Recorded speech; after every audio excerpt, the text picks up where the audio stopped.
I was co-founder of a community project based in Lennoxville called the Tierra del Fuego, which is a kind of community resource center and common house. And slowly over the years it became, it's still in existence, and it has become a kind of source to find community and to learn different things and have positive social experiences. It's the same people who were, to some degree, were involved in, say, healthcare movements or clinic movements and anti-poverty movements and legal rights movements are all sort of the same gang who would be involved in housing. Montreal is also a city of renters, right? At that time, you have 80% of the population is renting. So if you're going to have a social movement around questions of housing and urban, it's going to focus on housing. And given my work, I was working in the healthcare sector at that point, but I was working in the neighborhood. And I was working more specifically with people who needed home care. And that was a population that was elderly and had a lot of chronic illnesses. So being in the neighborhood, I was in daily contact with that group of people, a lot of them who lived in rooming houses. Okay. And then when the Milton Park project starts, then I apply for the job, and to some degree I'm well suited because I know the neighborhood, I know the people, and then I end up as the person who helps organize probably and remains probably the largest nonprofit rooming house project in the city. Okay. And I was the soutien, I was the resource person and the organizer. In 1980/81, around then, so very much the same juncture, it was just when I had recently moved to Lennoxville. I wanted to feel part of the community. I was stretching my wings. And there was a group of women who wanted to establish a center that would provide all kinds of support to English-speaking women. Grassroots people from the township's community, they felt English-speaking women need a hand when they're experiencing domestic violence, when they want to access services and they don't speak French and they phone the government of Quebec. Mm-hmm. So I jumped on that. I thought that was amazing. Great project. And it wasn't me who dreamt it up, but I was in with the women who started it up. And that was the Lennoxville and District Women's Center, which is thriving to this day. And as you know, when you came to that region in the mm-hmm. 90s, you got involved and made a huge impact on the Women's Center.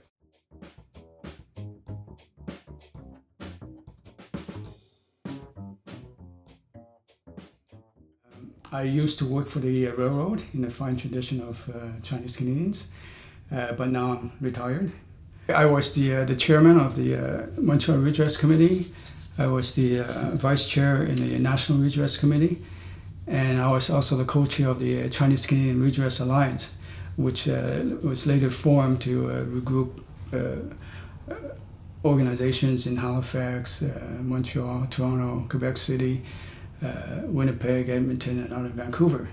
I think we probably had a strong redress movement in Quebec due to the individuals that were participating. There was Mei Chu, there was Walter Tom, there was Jack Lee, people involved with the Chinese Canadian community, leaders in the community. There was myself, I was able to offer my organizational skills. We did get the support of the Bloc Québécois, and I think their support was more in opposition to the government. But nevertheless, I think it was quite significant that we had a strong movement here in Quebec.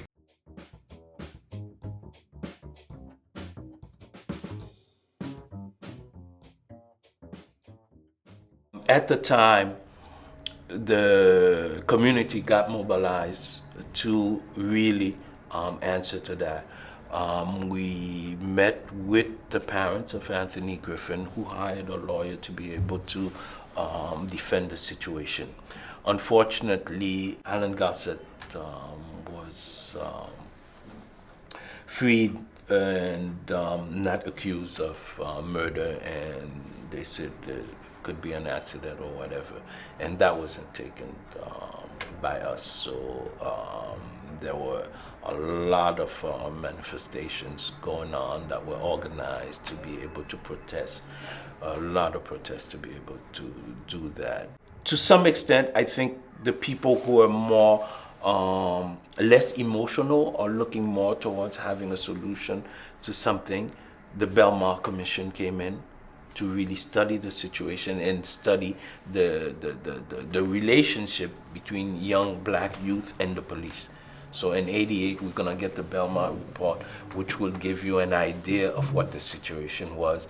The mobilization was able to get us to be able to gear ourselves to some things. And the community answered in the sense that the politics answered also. They created the Belmar Commission. They did that. They did the study. And they came up with the results and says, okay, there's definitely a problem there. Because in Quebec, the majority of people that I work with, which is people from Gaspé or Gaspésian, they were very timid towards what you call like the bosses. The working conditions were very, what you call like, were very bad. Okay. They would let you work in certain environment with no mask. Your life was in danger. There was no safety whatsoever. It wasn't a consideration. Exactly. Right? So we were able to fight against domination again. And we're able to shed a light so that the bosses, through the union, were able to stand up for the rights of these people, for our working class people. Obviously, you did some education with these men that you were working with. Yeah. Did you make links between them and the union in Trinidad at that time? Of course I did. Of course I did. Of course I did. So you helped internationalize their thought process about what was going on. That's right. In the labor sector here in Quebec. Yes, yes. How did you make the connection? Well, the connection was being made by visits. You visited, they went to Trinidad? No, I went to Trinidad. You went to Trinidad, okay. Yeah, and we exchanged what you call documents. Usually, you know, people think, oh, it's a woman's work to buy the groceries, to cook, to clean. It's beginning to change now, not fast enough, but it's beginning to change. So this is what we did in the 70s. We brought about a way of consciousness raising so that people become aware of the issues. Because this was a movement that was really started by the Fédération des Femmes du Québec. Yes. So the Quebec women, Francophone women, really spearheaded it. And it spread worldwide into something like 169 countries. And, and our little part, the English-speaking women in what was then a little bilingual town of Lennoxville, next to this bigger, medium-sized city of Sherbrooke. Yeah. And we were really a minority within this whole big movement.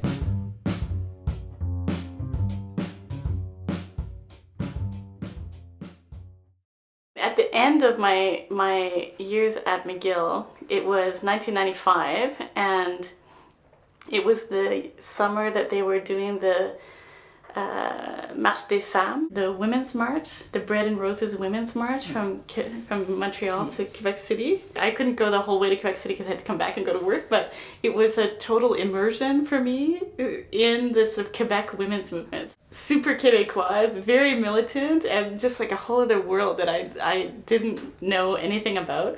So getting involved in that, I heard about like women's groups from all over the province, and it was in the years around the referendum. And so there was a lot of talk about that kind of stuff. And as an Anglophone who wanted to live in Montreal, but had grown up outside, it was a whole eye-opening thing to talk to people about what their thoughts were about the referendum and this kind of stuff. I was really impressed at how strong that network of women's organizations was. But I also lived a little bit of culture shock. I think maybe one thing is maybe not language so much as the way in which the two communities work, and something I've learned a lot from working with groups like Action Gardien and even for a while with the Little Burgundy Coalition, is that concertation is a much more important part of Francophone community building than it is in the Anglophone community, I think, at least in my own experience. That, and it used to, maybe when I first started engaging, maybe sometimes it frustrated me a little bit because I thought it was a lot of meetings and a lot of sitting around talking, but I realized that's a very, very important part of social movements, that people sit down and consult, collaborate, envision, build a shared vision, and that's what makes a community movement strong. And I think if you skip that and try to go too fast, you're not going to be able to have as much momentum or have as much involvement as when you really reach out and try to get people to sit around and talk about what the vision is. There's issues, of course, within Quebec. Street movements face massive repression, but I do think that street movements here do play a more important role in the political debates of Quebec society. Whereas in the rest of Canada, as I was describing, as, say, for example, a teenager who was interested in activism, I could never find sort of the grassroots context through which to express and participate in the political ideas that I was being drawn to. And when I came here to Montreal, you could immediately see a possibility to do that. And I was very, very excited about that. One of the aspects of Quebec is that we have two minorities here. Both the linguistic majority sees itself as a minority in the wider context, and the linguistic minority obviously sees itself as a minority in the Quebec context. So maybe tolerance is a little bit of a challenge for both of us. Sure. And tolerance. Sure. Very, very, very valid point, that you start to see how all these issues intersect in everybody. Mm-hmm. And at different moments of your life and in different contexts, you're playing out different roles. Mm-hmm. And there's always the Native people to remember. And the languages of the Native people don't even figure in any of this discussion. It's always English and French, Due to the national question, I think Quebec is more insular to minority struggles.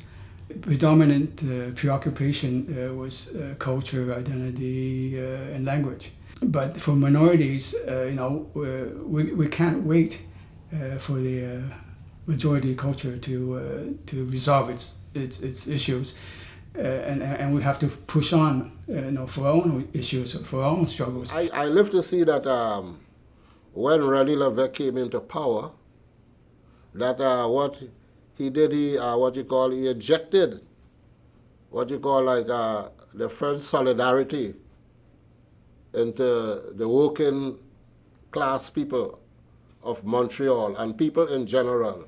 He made French more dominant towards the people. And I think it been a very good thing also, because it gave each and every one of the people a chance to learn French and to work in French, also in English. When we started, like say from 74, we started the Black Youth Committee of Outremont, which was part of that whole BCCAQ concept, the outreach coming out of NCC. We had meetings in English and in French. When I went to the NCC and we had the Umoja basketball teams, and all that was being done was mainly in English, but at the same time, I was part of that, that networking.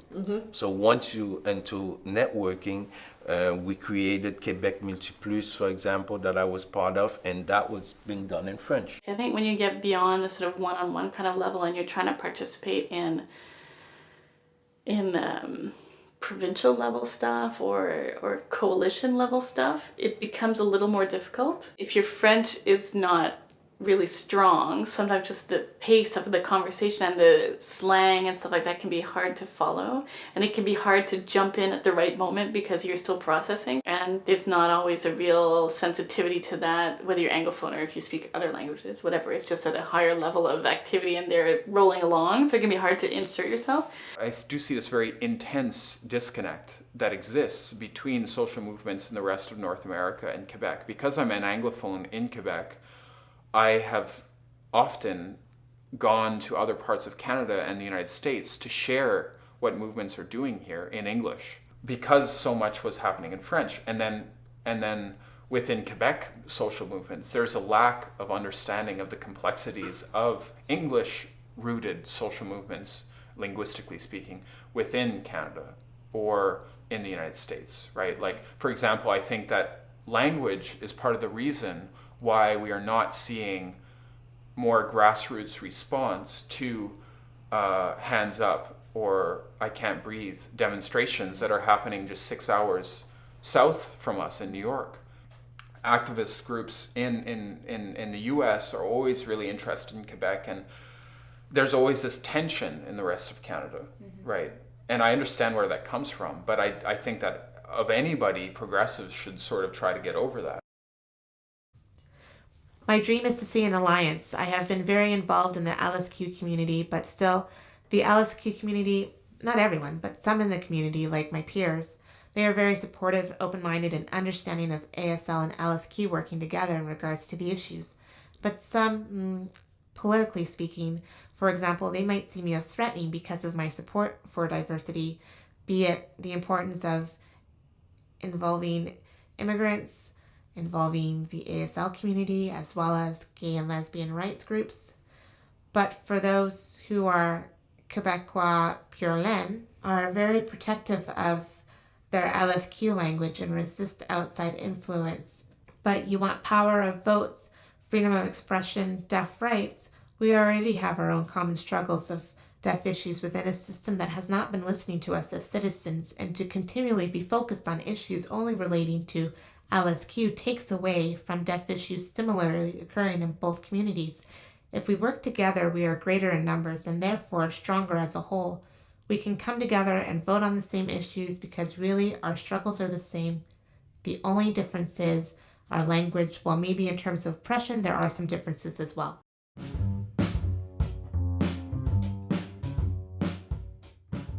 I think it's very, very, very important to be part of the political process, to engage. Join things. Go to demonstrations. Go to events that are happening that help you learn more about what's going on in your community and how you can have a voice in it. In terms of advice to anyone who's doing community work, organizing, and so forth, is to really think in terms of who's coming behind. To always try to have a group together and not direct the group, but let the group direct itself. I think one thing that's really useful is to try and understand how your involvement is connected to a longer term struggle. So to try and see it as part of a movement and not just an event or not just a campaign. Keep grounded, take care of yourself so that we can build relationships that are respectful and that are really effective. Part of the struggle of activist movements is to try to think about how we as people can be involved in these things for the long term in healthy ways. And also that the relationships we have within activism are decent and loving and based on the humanity that we are trying to express. The only thing I can say is learning from my own experience is to know yourself and to know your struggle, so that you can participate in it wholeheartedly.